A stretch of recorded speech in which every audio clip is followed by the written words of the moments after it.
boa noite. Veja no Brasil TV.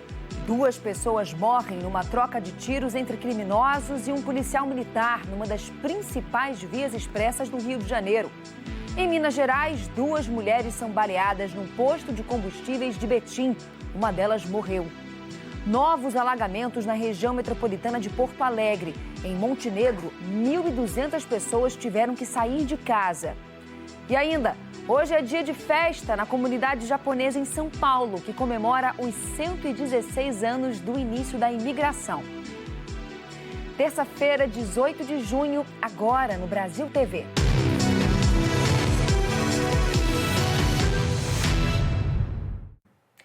Uma tentativa de assalto num dos acessos à linha amarela, uma das principais vias expressas do Rio, terminou em tiroteio hoje cedo.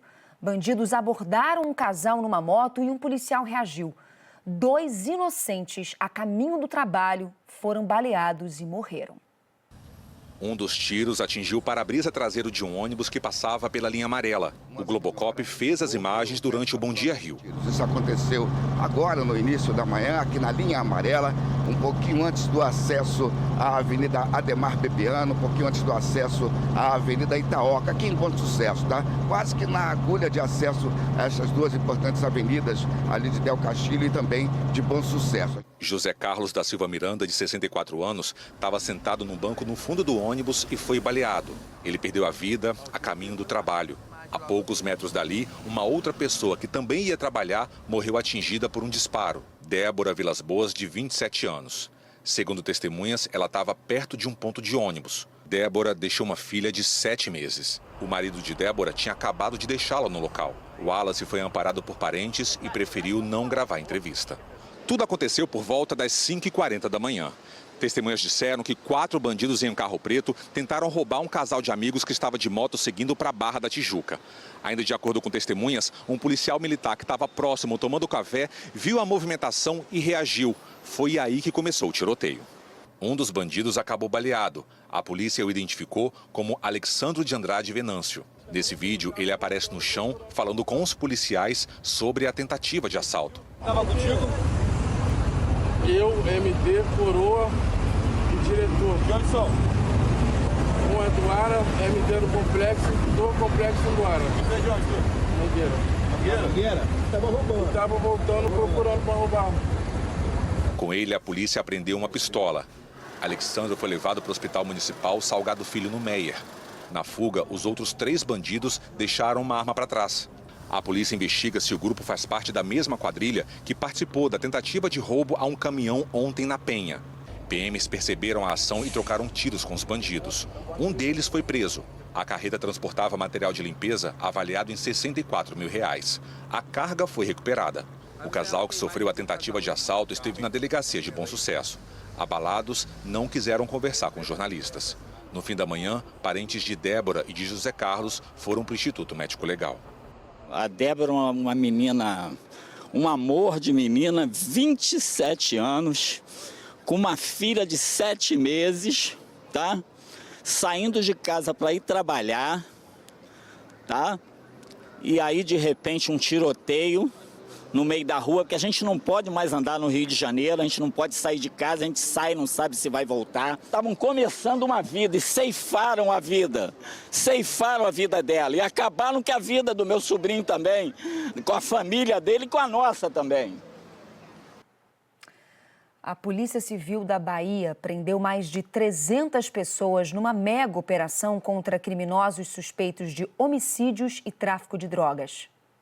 Olá, a maioria dos presos da operação de hoje tem envolvimento com o tráfico de drogas e homicídios. Mas a polícia também prendeu pessoas acusadas de cometer crimes como estupro e violência doméstica. Mais de 1.000 policiais civis de todo o estado foram cumprir mandados de prisão e busca e apreensão em toda a Bahia. Um homem morreu em confronto com a polícia. Segundo a Secretaria de Segurança Pública, ele gerenciava um laboratório de entorpecentes em um bairro da periferia de Salvador. Com o suspeito foram apreendidos cerca de 100 quilos de drogas, equipamentos para refinamento de cocaína, embalagens para drogas e também armas. Foram cumpridas ainda medidas judiciais contra presos que já estão em unidades do sistema penitenciário, acusados de planejar de dentro dos presídios ações criminosas nas ruas. No extremo sul do estado, na cidade de Eunápolis, a polícia teve trabalho para retirar barricadas do meio da rua de áreas que estavam sob controle dos criminosos. Essa é a 13ª fase da operação. Em outras 12 fases, mais de 2.000 pessoas já tinham sido presas. Até o início da tarde, mais de 390 pessoas foram presas somente hoje na Bahia. Camila Marinho, de Salvador, para o Brasil TV. Em Minas Gerais, 2 mulheres foram baleadas durante a madrugada num posto de combustíveis na cidade de Betim. Uma delas morreu no hospital regional da cidade.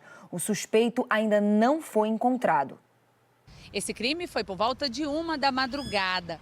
As vítimas estavam em uma loja de conveniência dentro do posto de combustíveis quando foram atingidas pelos disparos. Imagens conseguidas com exclusividade pela nossa equipe mostram o suspeito chegando ao local. Ele fica cerca de 1 minuto ali à espreita, observando as vítimas.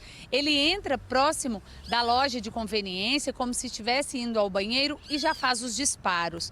Uma mulher de 24 anos foi atingida na nuca e morreu ainda aqui no Hospital Regional de Betim. A outra vítima, uma mulher de 33 anos, está internada em estado gravíssimo. De acordo com a polícia, o alvo desse suspeito era a mulher de 24 anos, que foi baleada e morreu por ela ter envolvimento com o tráfico de drogas. O suspeito foge a pé depois do crime. A polícia investiga o caso. Larissa Bernardes, para o Brasil TV. A polícia já identificou os 4 responsáveis pela morte de 2 presos dentro da penitenciária de Presidente Venceslau, no interior de São Paulo. Olá, Priscila. Olha, seguem em isolamento na penitenciária 2 de Presidente Venceslau os 4 detentos que têm entre 45 e 53 anos. Eles confessaram a morte dos 2 presos acusados de integrar um plano criminoso para sequestrar e executar o senador Sérgio Moro e outras autoridades públicas do país. Eles foram assassinados na penitenciária Maurício Henrique Guimarães Pereira, AP2, em Presidente Venceslau. Jonéferson Aparecido Mariano Gomes, o Nefo, e Reginaldo Oliveira de Souza, o Rê, foram assassinados a facadas. Segundo o promotor do GAECO, Lincoln Gaquia, que também chegou a ser um dos alvos do plano criminoso, tudo aconteceu após o almoço, depois da soltura dos presos para o banho de sol. Um deles foi morto no banheiro e o outro no pátio da unidade. Foi registrado o boletim de ocorrência no plantão policial de Presidente Venceslau e instaurado procedimento apuratório para esclarecer as circunstâncias dessas mortes. Aline Costa para o Brasil TV. A Polícia Federal cumpriu mandados de busca e apreensão em São Paulo, Osasco e em mais 3 cidades paulistas. A operação apura um esquema de fraudes tributárias que podem passar de R$1 bilhão. A investigação começou a partir de uma empresa de Hortolândia, região de Campinas.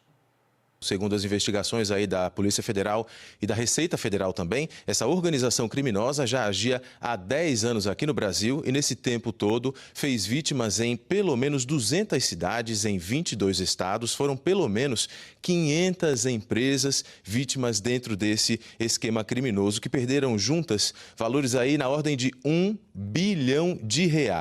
Esse golpe envolve uma falsa assessoria contábil para empresas que têm dívidas junto à Receita Federal. E a promessa dos golpistas era a seguinte: zerar ou então reduzir bastante essas dívidas ao custo de 30% a 70% do valor dos débitos que essas empresas tinham junto à Receita. Os empresários funcionavam da seguinte maneira: os empresários precisavam dar uma procuração para os golpistas. Eles então faziam falsas declarações de imposto de renda em nome dessas empresas e, em seguida, o tempo de processamento era bastante longo. A Receita levava um tempo para processar, para analisar esses dados. E aí, quando o resultado da análise chegava, a dívida continuava ativa porque a Receita Federal negava esses bens, negava esses dados, negava essa quitação do débito.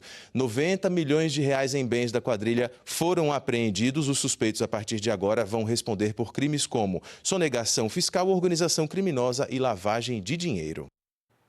O corpo encontrado no Guarujá no fim de semana pode ser do idoso que desapareceu na semana passada. Ele é morador de Guarulhos, mas tem apartamento em Guarujá. Um adolescente confessou o crime e se apresentou na delegacia. Celso Luiz Morasco, de 67 anos, saiu do apartamento no início da noite de quinta-feira com cartões bancários e a carteira, sem dizer para onde ia. Desde então, não foi mais visto pela família. O carro de Celso foi encontrado no dia seguinte, caído num canal do bairro Morrinhos. De acordo com o boletim de ocorrência, bateu num outro veículo estacionado de uma moradora que chamou a polícia.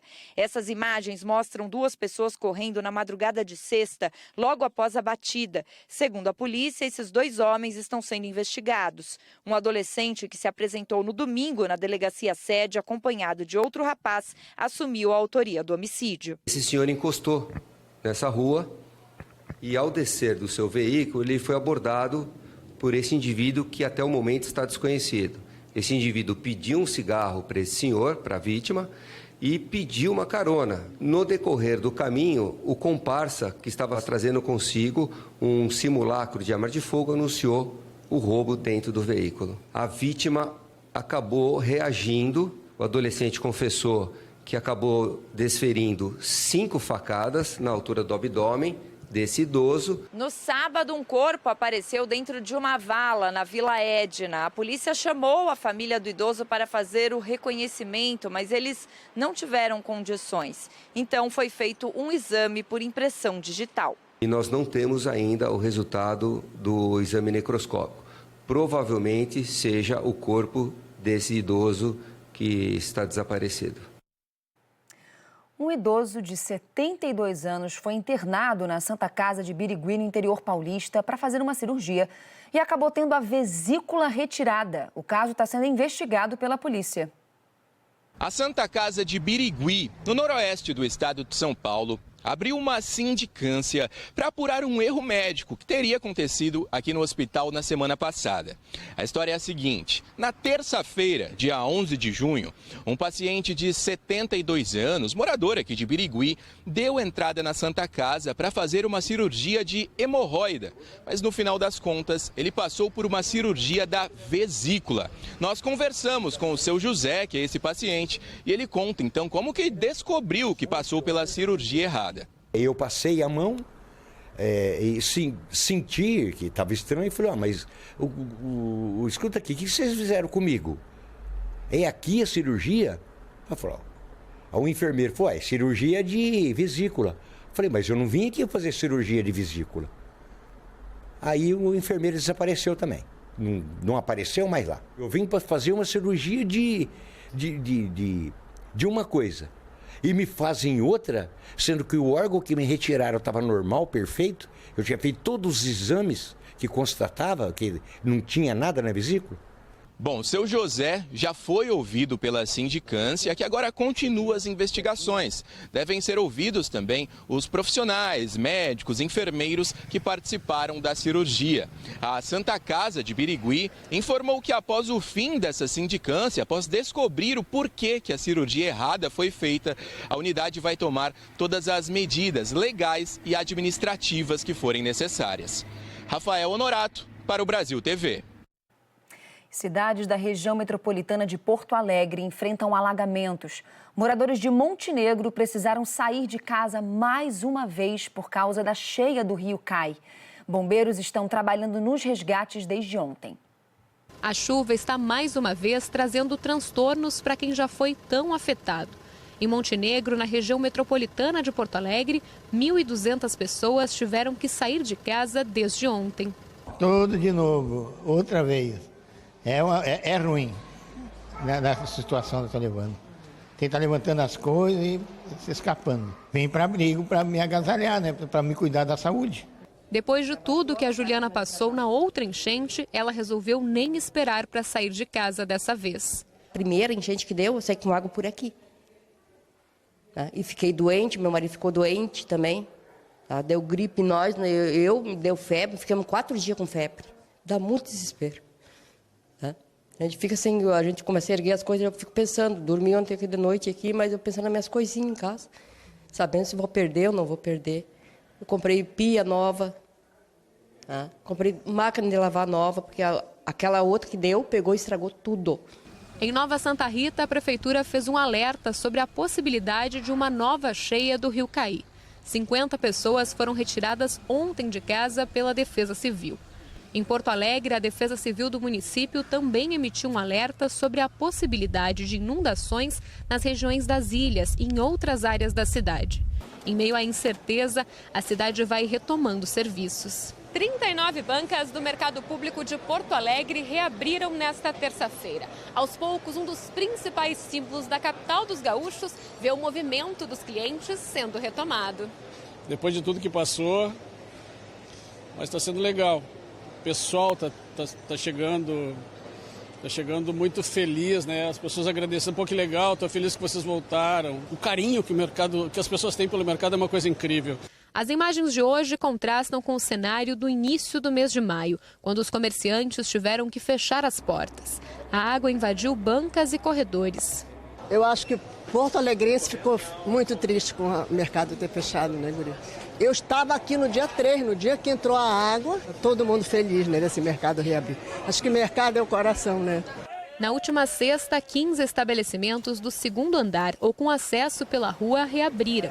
Ao todo, são 52 espaços, como o do Seu Alexandre, que estão funcionando agora. Está muito bom, é uma grande vitória para nós.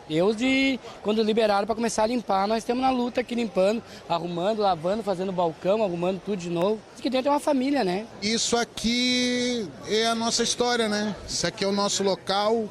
Até me emociona um pouco em falar. A gente costuma fazer compra do dia a dia, para o nosso trabalho, para a nossa vida, né? Tem muita referência aqui dentro, né? E ainda tem cidades calculando os prejuízos por causa da chuva e alerta de altos volumes para algumas regiões.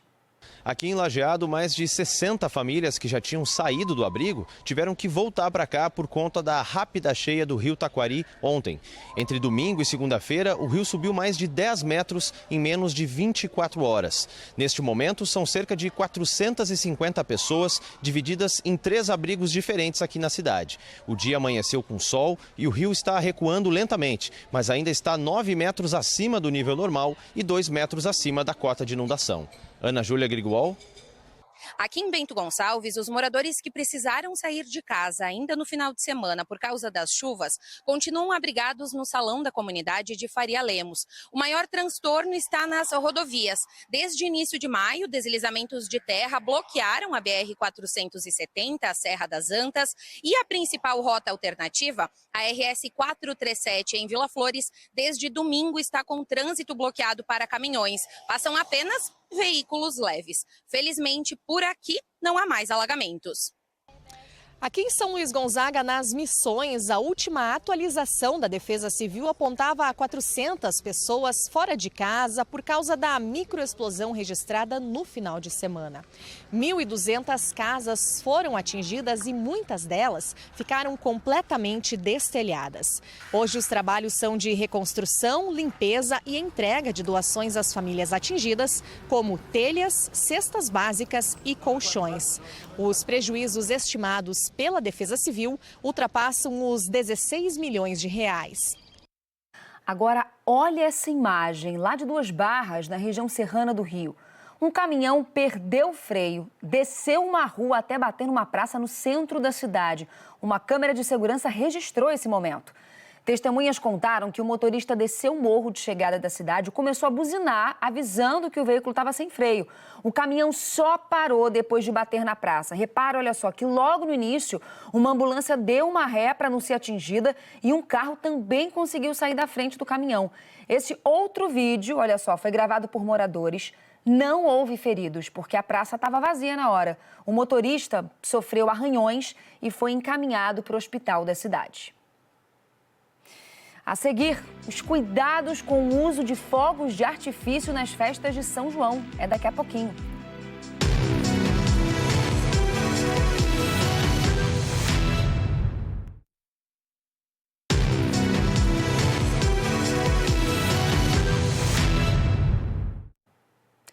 A unidade de queimados do maior hospital público de Sergipe já está com 80% da capacidade. São pacientes vítimas de fogos de artifício. Por isso, na hora de comprar, é preciso seguir as orientações. Tem forró e os fogos de artifício que dão um show à parte. Nesta barraca de fogos em Aracaju são mais de 300 tipos, variedade que atraiu o pequeno Davi. Eu vim comprar traque de massa, traque de bebê, eu vim comprar vulcão também, chuvinha. Anselmo trouxe o filho de 7 anos. Eu vim comprar estrelinho. É bom soltar estrelinhos? Sim. Vai levar quantas caixas hoje? Uma. Coisas bem simples, né? Só estalo de massa, que é para que ele se divirta em segurança. Criança só sai com os fogos se estiver acompanhada de um responsável. Assim que chega, a gente pergunta, se a gente percebe que é de menor, né, com a idade, a gente pergunta qual a idade e pede o documento. Isso para se certificar que só vendemos a maior. Os fogos de artifício trazem um brilho todo especial a esta época do ano. Porém, é preciso muito cuidado. A depender do tipo, é necessário utilizar equipamentos de proteção, como as luvas. E ao comprar, a gente informa aos pais que use a luva, certo? A criancinha bote a luva, use a sua luva e aí pegue no cabo para soltar. Todos os anos, o Corpo de Bombeiros de Sergipe faz o alerta à população, uma forma de evitar os acidentes.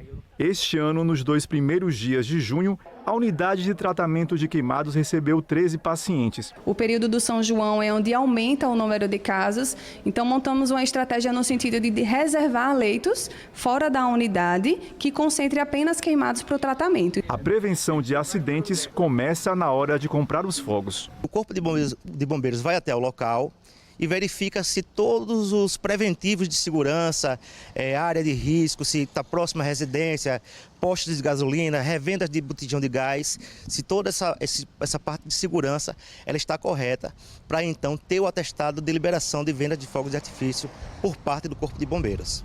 E nada de levar para casa e estocar. O armazenamento dos fogos, ele é ideal apenas para o vendedor credenciado, que ele sabe, tem um depósito adequado, sabe como armazenar.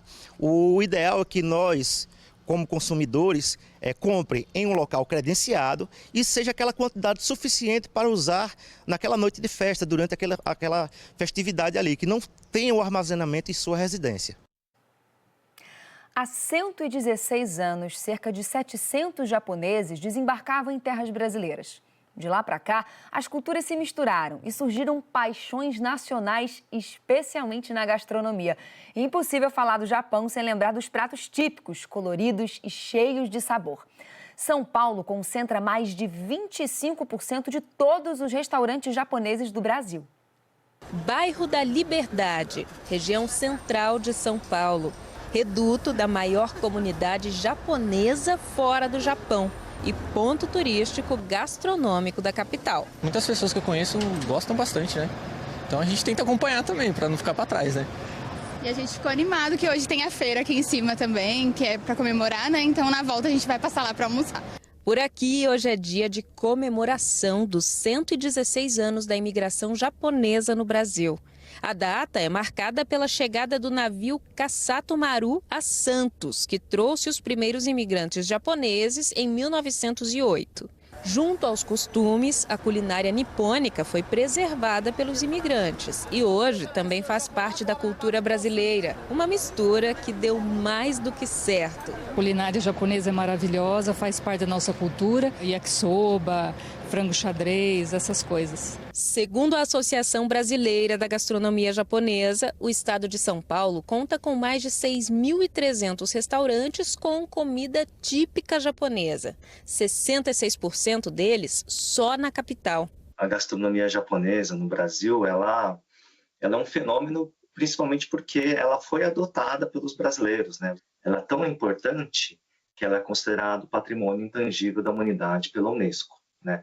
Pela sua característica, né? Pela sua beleza, pelos seus nutrientes, pela forma que é apresentada. É justamente a variedade de pratos que chama atenção, viu? O Danilo é neto de japoneses. A família é uma das muitas que desembarcaram no Brasil há muitos anos. E com eles, uma receita típica por lá. Tem um prato que é muito tradicional no Japão, segundo o Danilo, e que quem gosta de comida japonesa não pode deixar de provar, que é o senbei, né, Danilo? Como é que funciona? O que é esse prato? Bom, senbei é uma bolacha japonesa, é bastante conhecida na comunidade. Ela é bem tradicional, já existe no Japão desde o século XVII. A gente trouxe essa receita lá de Hokkaido. Assim, inclusive eu tô vendo aqui, tem umas amostras da casquinha dela, né? É feita de quê essa? Ela é feita de farinha de arroz e amido. Tá pronto o senbei, tá tão bonito, parece um quadro. Dá até dó de estragar, né? Dá até dó de comer, mas tem que provar, né, gente? Porque essa é a parte mais importante, inclusive. Vou tentar provar aqui, vamos ver. Vamos lá, então. Começa, pode morder aqui mesmo? Pode ir.